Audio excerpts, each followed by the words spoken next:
সোনার বাংলাদেশ দেখেছি, নতুন বাংলাদেশ দেখেছি, সবুজ বাংলাদেশ দেখেছি, ডিজিটাল বাংলাদেশ দেখেছি। এবার আমরা শপথ গ্রহণ করতে চাই, এবারের বাংলাদেশ হবে ইসলামের বাংলাদেশ, খেলাফতের বাংলাদেশ।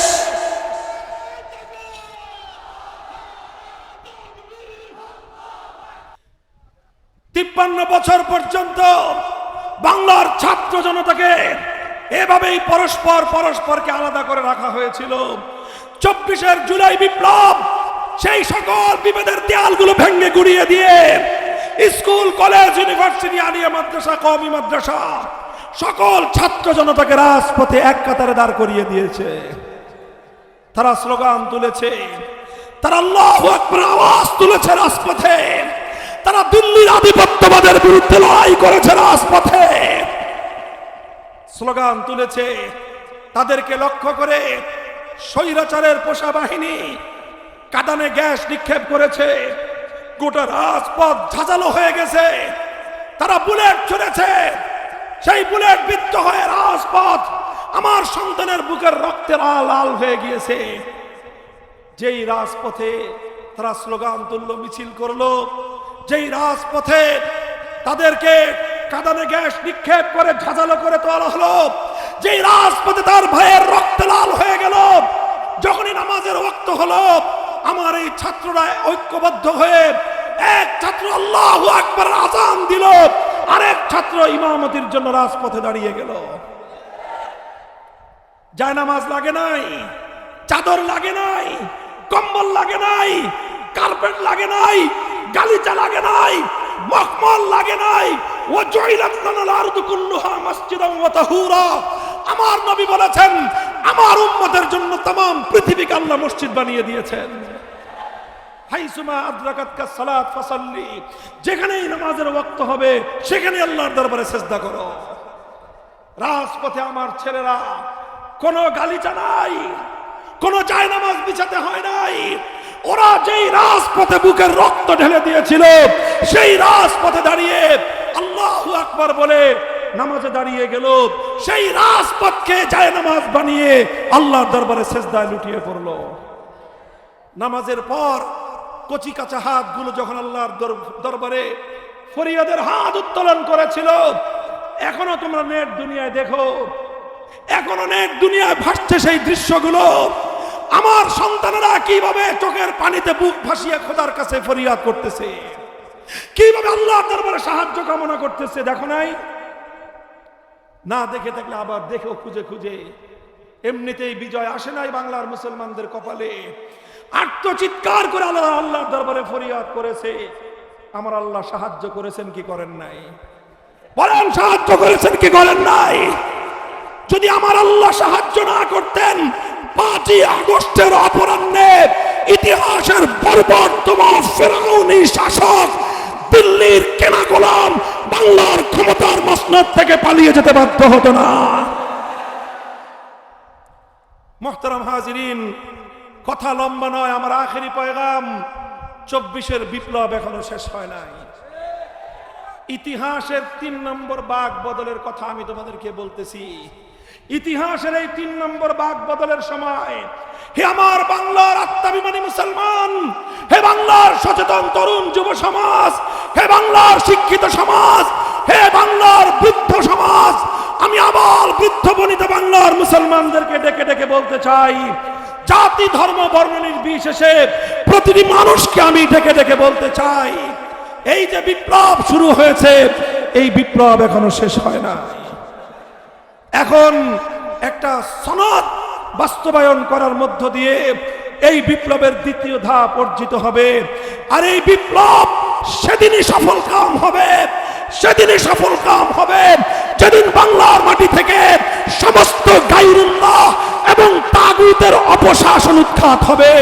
মানব প্রচিত তন্ত্রমন্ত্রের যেদিন বিদায় ঘটবে, মানুষের বানানো সকল তন্ত্রমন্ত্র বঙ্গোপসাগরে ভাসিয়ে আল্লাহর কোরআনের রাজ যেদিন আমরা কায়েম করতে পারবো, সেদিনই এই বিপ্লব চূড়ান্ত হবে ইনশাআল্লাহ।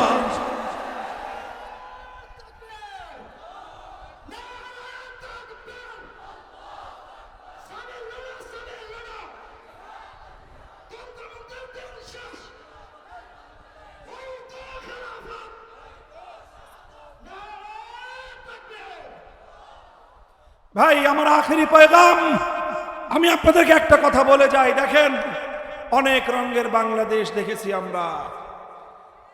একবার একজন আমাদেরকে সোনার বাংলাদেশ দেখাবেন বললেন, তারপরে আমরা দেখলাম বৈষম্যের বাংলাদেশ, বাকশালের বাংলাদেশ।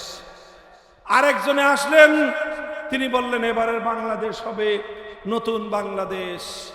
আমরা দেখলাম সে আবার পুরান দিনের সেই পুরনো ঘনঘটা, আবার সেই পুরান দিনের বাংলাদেশ। আরেকজনে আসলেন, তিনি বললেন এবার দেখাবো তোমাদেরকে সবুজ বাংলাদেশ। আমরা দেখলাম কি ধূসর বাংলাদেশ। আরেকজনে আসলেন, গল্প শোনালেন এবারের বাংলাদেশ হবে ডিজিটাল বাংলাদেশ। আমরা কি দেখলাম? ডিজিটাল কায়দায় কিভাবে 16 কোটি মানুষের সম্পদ বাংলাদেশ ব্যাংকে রক্ষিত, সেই সংরক্ষিত জায়গা থেকে ডিজিটাল কায়দায় কেমনে চুরি করা যায়, সেই ডিজিটাল চুরির বাংলাদেশ।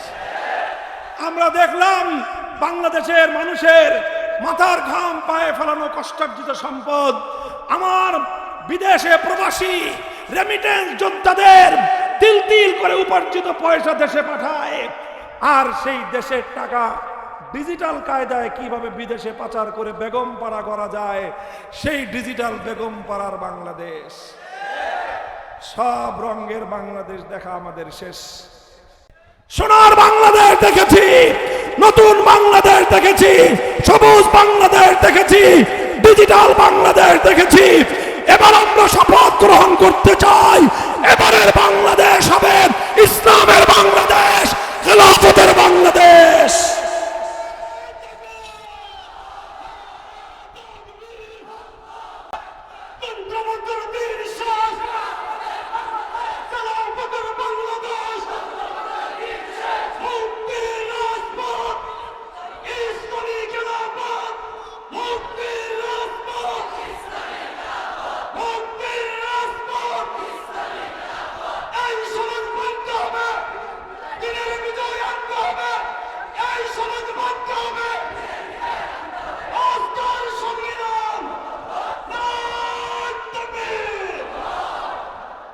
ভাই, আপনারা বিশ্বাস করেন যদি ইসলামের শাসন কায়েম হয়, এই জমিন, এই মাটি, এই 55,000 বর্গ মাইলের মাটি আমাদের পূর্বপুরুষরা একবার চোখের অস্ত্র দিয়ে এটাকে ভিজিয়েছেন, এরপরে মাথার ঘাম দিয়ে পায়ে ফেলে এই মাটিকে সিঞ্চিত করেছেন, এরপরে মাটিকে বুকের তাজা রক্ত দিয়ে একবার ভারতের দাসত্ব থেকে আরেকবার জালিমের জিঞ্জির থেকে মুক্ত করেছে।